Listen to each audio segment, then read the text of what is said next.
Saya seorang pegawai yang bekerja di bank konvensional.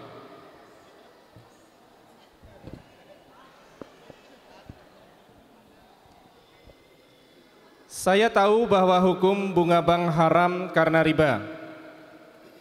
Saya sangat ingin keluar dari pekerjaan saya, namun saya masih terikat kontrak kerja. Dan ada denda apabila saya keluar sebelum masa kontrak selesai. Lalu bagaimana dengan uang hasil saya bekerja di bank yang selama ini saya terima? Terima kasih Ustadz.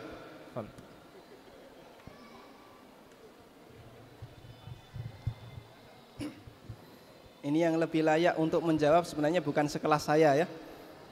Mungkin Ustadz Abdullah Zain, atau bisa ditanyakan ke DSN MUI. Terus terang saya keberatan untuk jawab Pak. Si malakama orang ini antara mau keluar dan bertahan di sana. Kalau keluar sisi madorotnya dia nanti bayar apa tadi? Denda. Kalau kemudian tetap bertahan, ternyata pekerjaannya percuma karena penghasilannya riba.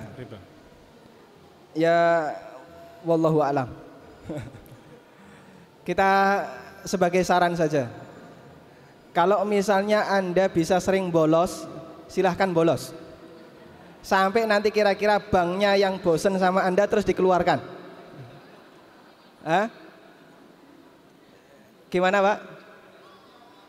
Ijazahnya ditahan. Apa kira-kira kalau dikeluarkan ijazahnya disobek? Masih ditahan. Kalau dikeluarkan ijazahnya ditahan. Kalau keluar dengan sendirinya ijazahnya diberikan. Begitu? Oh enggak. Kalau misalnya dia melakukan banyak pelanggaran secara aturan di lembaga itu, setiap hari bolos. Ngapain bolos? Becak. Nah, daripada di sini penghasilannya haram, mending narik becak ya. Uangnya halal. Dia pakai tiap hari becak, dimarahi pokoknya sudah. Kupingnya ditutup saja. Beres. Enggak gubris.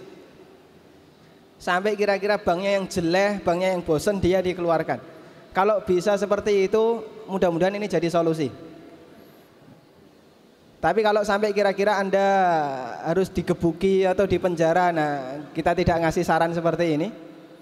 Nanti coba tanyakan kepada mereka yang sudah pengalaman dengan aturan bank. Kira-kira kalau kemudian terbentur dengan aturan denda sementara kita tidak bisa bekerja di situ, karena percuma Anda bekerja di situ, penghasilan Anda haram dan tidak bisa dinikmati. Hanya saja Imam Al-Ghazali kemudian Syekhul Islam Ibnu Taimiyah membolehkan kalau dia nggak punya penghasilan yang lain, maka boleh ngambil cukup untuk makan saja, untuk nafkah dirinya dan keluarganya. Lebih dari itu nggak boleh. Kalau misalnya biaya hidup di sini sebulan hanya habis 500.000, Anda hanya boleh ngambil 500.000, nggak ada satupun yang bisa jadi save, jadi tabungan. Lebih dari itu nggak boleh. Cuman masalahnya kita selalu melakukan ta'awun 'alal itsmi wal udwan. Wallahu alam, sarannya cuma satu itu. Kira-kira kalau bisa rajin bolos untuk kerja, jadi tukang atau jadi apa begitu ya, narik beca atau narik angkot yang kira-kira bisa mendapatkan penghasilan yang halal, meskipun rajin bolos di bank kemudian sampai bank mengeluarkan, semoga ini bisa jadi solusi.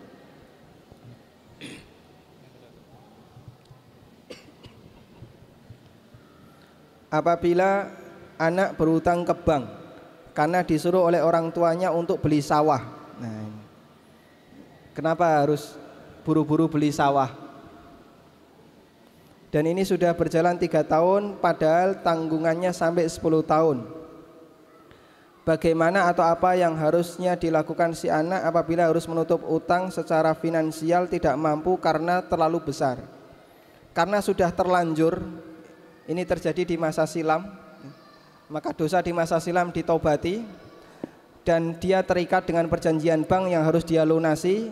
Ya sebisa mungkin dia lunasi kreditnya di bank dengan satu syarat, jangan sampai nambahi riba, Jangan sampai nambahi riba.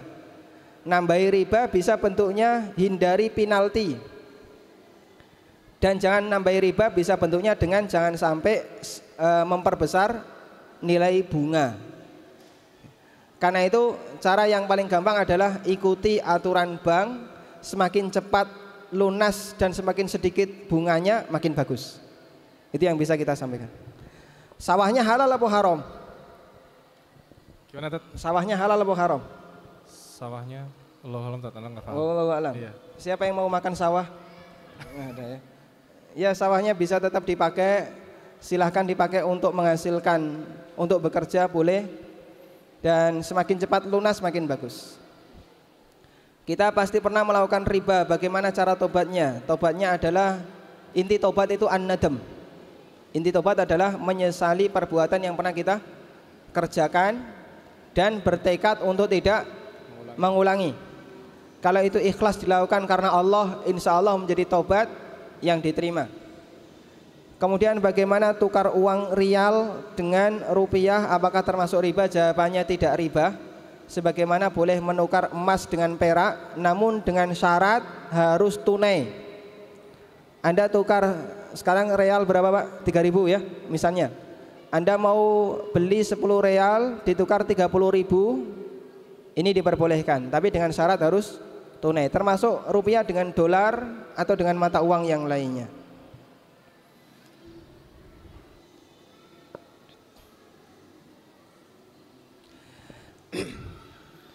Dari uraian yang kita tangkap, berarti pegawai bank dan asuransi, pegawai asuransi gajinya adalah haram.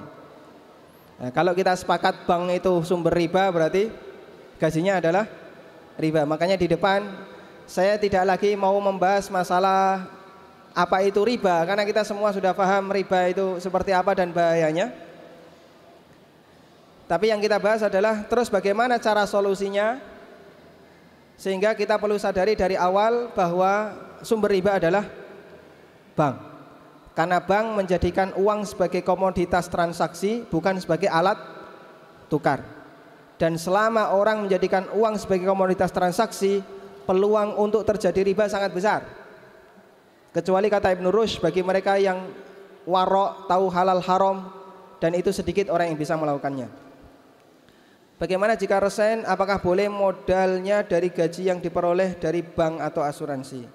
Kalau resign, keluar dari lembaga keuangan yang tidak syar'i, prinsipnya yang diberikan oleh para ulama, orang yang mendapatkan harta yang haram, maka harta itu wajib dia salurkan ke orang lain dalam rangka at-takhallus minal haram, membersihkan diri dari sesuatu yang haram. Intinya pokoknya duit haram ini jangan ada pada saya. Itu intinya. At-takhallus minal haram, membersihkan diri dari yang haram. Cuman ulama beda pendapat. Ketika dia salurkan itu fungsinya sebagai apa? Ada yang mengatakan disedekahkan atas nama pemilik pertama. Ini seperti pendapat Dr. Muhammad Ali Firkus. Beliau salah satu ulama dari Aljazair. Kemudian ada yang mengatakan, ya dia sedekahkan bukan untuk mencari pahala, tapi murni untuk membebaskan diri dari yang haram. Jadi mereka beda pendapat tentang peruntukan, tapi sepakat itu dilepaskan. Kecuali jika posisi Anda adalah orang yang tidak mampu, kalau uang ini diberikan kepada orang lain. Terus saya makan apa? Saya nggak punya uang sama sekali. Maka Anda boleh mengambil sebagian dari uang itu yang cukup untuk kebutuhan nafkah Anda. Hanya itu saja. Ini yang dikecualikan oleh Al-Ghazali. Demikian pula Syekhul Islam Ibnu Taimiyah. Karena sebagaimana kita boleh sedekah dengan uang haram tadi, memberikan uang haram tadi kepada fakir miskin, maka kita juga boleh memberikan uang tadi kepada diri kita yang kita juga orang miskin. Bahkan kata Al-Ghazali, dia lebih layak untuk mengambilnya daripada orang lain. Kenapa? Karena dia juga membutuhkan. Namun batasnya hanya cukup untuk nafkah. Kalau sampai dipakai modal itu nafkah atau tidak? Ini sudah kelebihan. Makanya salah satu prinsip yang keliru, Pak, tolong tinggalkan pekerjaan yang haram. Jawaban dia, nanti dulu saya tak cari modal dulu. Berarti modalnya dari sesuatu yang haram. Barang haram kok dipakai modal. Ya kalau itu haram, begitu dia tahu keluar seketika itu. Bukan malah nyari modal. Modal bisa dicari di tempat yang lain. Assalamualaikum. Waalaikumsalam. Bagaimana hukumnya saya nekat utang bank? Masya Allah, nekat ya. Ini yang penting nggak sekarat saja.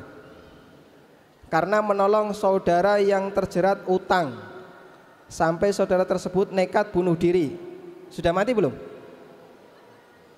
Belum. Alhamdulillah. Jangan sampai ya. Sedangkan saya tidak ada pilihan lain. Baik. Salah satu di antara kelemahan sistem zakat di tempat kita, zakat itu belum disalurkan secara maksimal untuk kesejahteraan masyarakat. Kita bisa lihat banyak orang yang bayar zakat ke masjid. Ya tidak? Banyak ya.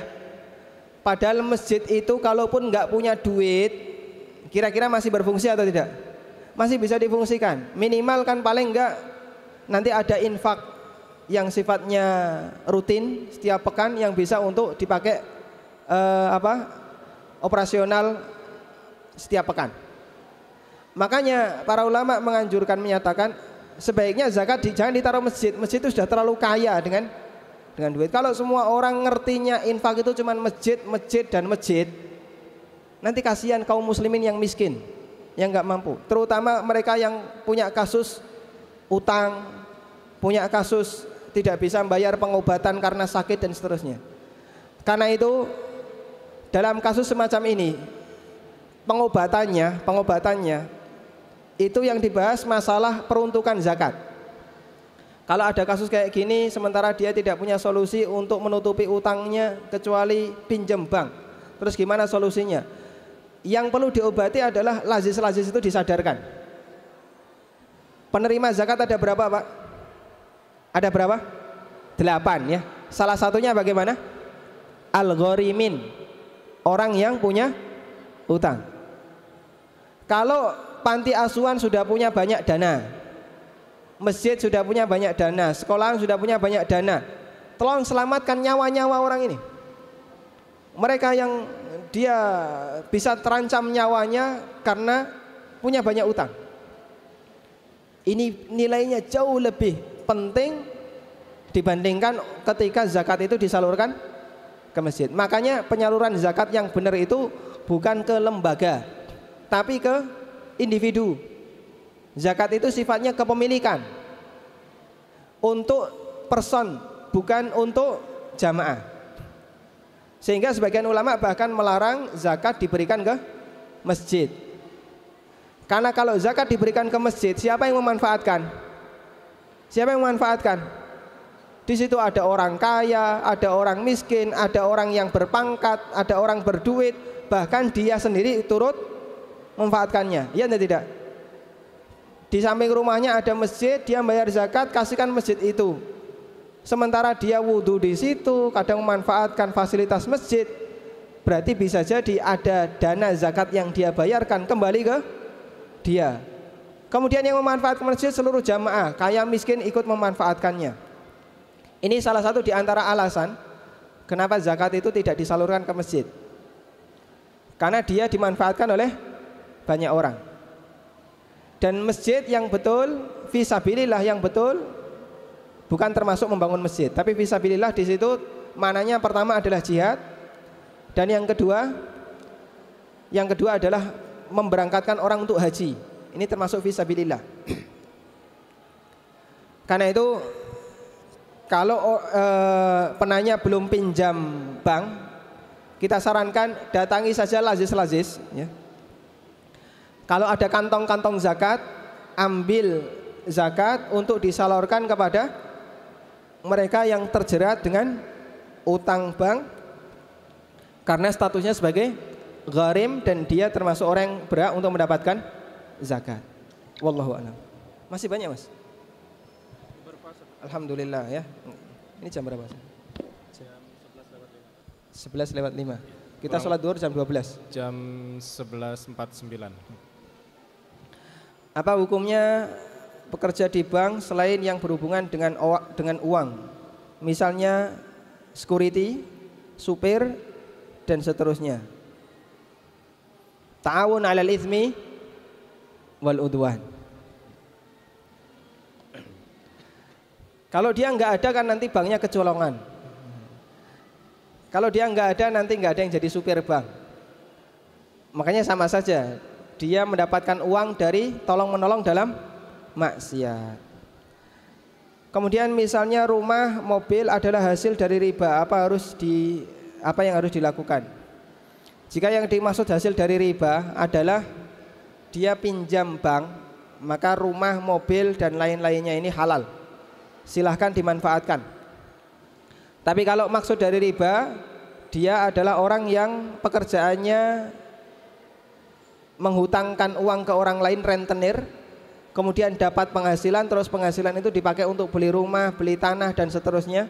Di situ ada dua batasan. Kalau dulu waktu jadi rentenir dia belum tahu bahwa seperti ini adalah haram, riba itu dilarang, dia belum tahu seperti itu, maka maka rumah dan fasilitas yang dia miliki boleh dia manfaatkan, boleh dia miliki. Tapi kalau ketika itu dia sudah tahu tapi nekat tetap ngeyel untuk melakukan transaksi rentenir, maka semua harta yang dia miliki adalah terlarang. Karena orang yang tidak tahu sesuatu yang haram kemudian dia konsumsi sesuatu yang haram tadi, statusnya jadi tidak ada hukum, dia dihukumi sebagaimana orang yang belum turun syariat.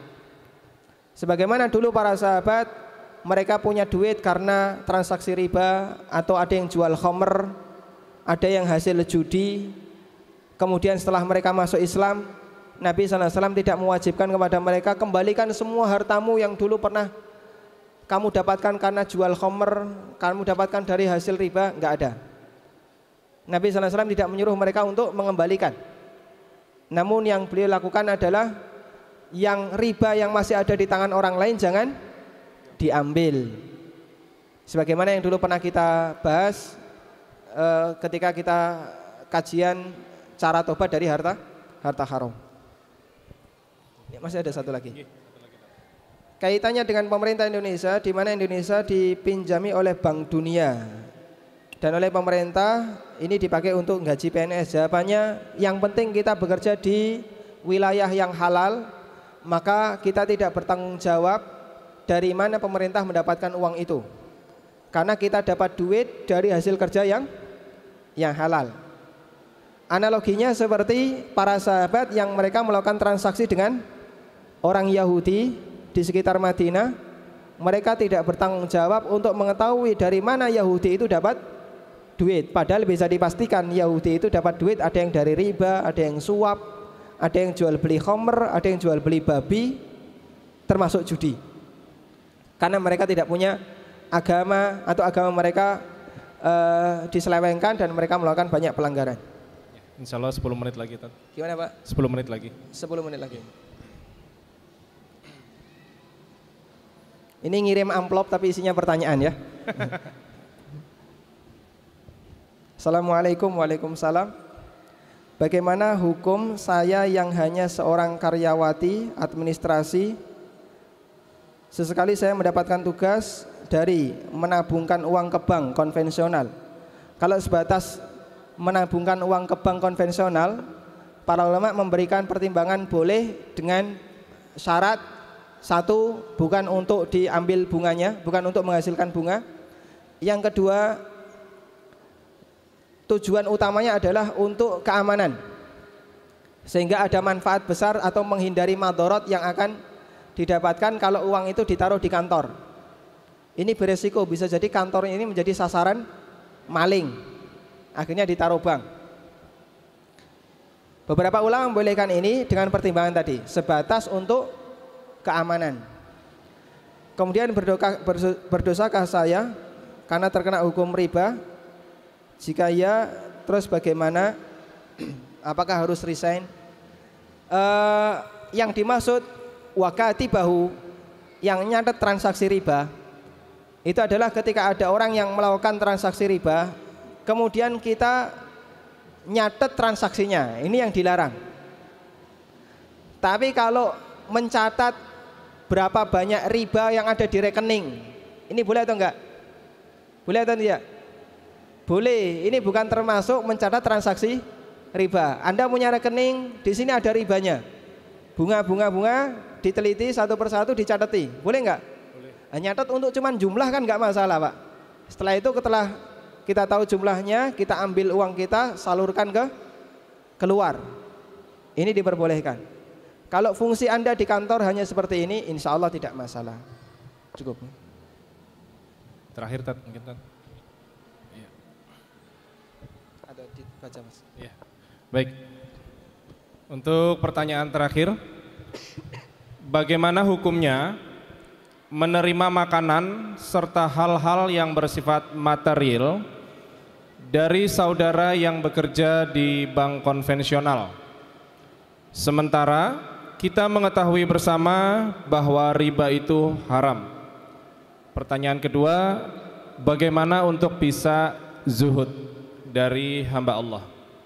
Fadhal Ustaz.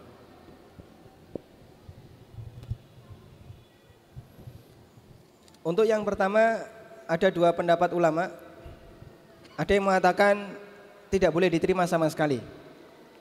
Kalau kita tahu dengan pasti semua penghasilannya haram.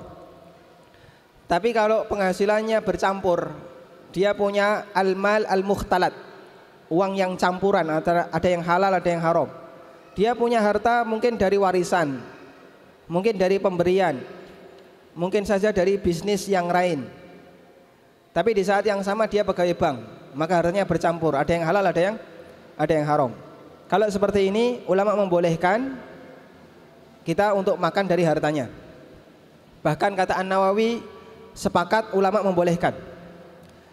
Kemudian yang kedua, kita tahu pasti semua penghasilan orang ini haram.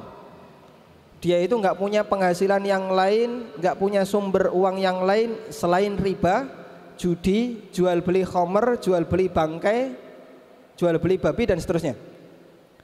Maka di sini ulama beda pendapat, boleh nggak menerima hadiah dari orang ini atau menerima pemberiannya?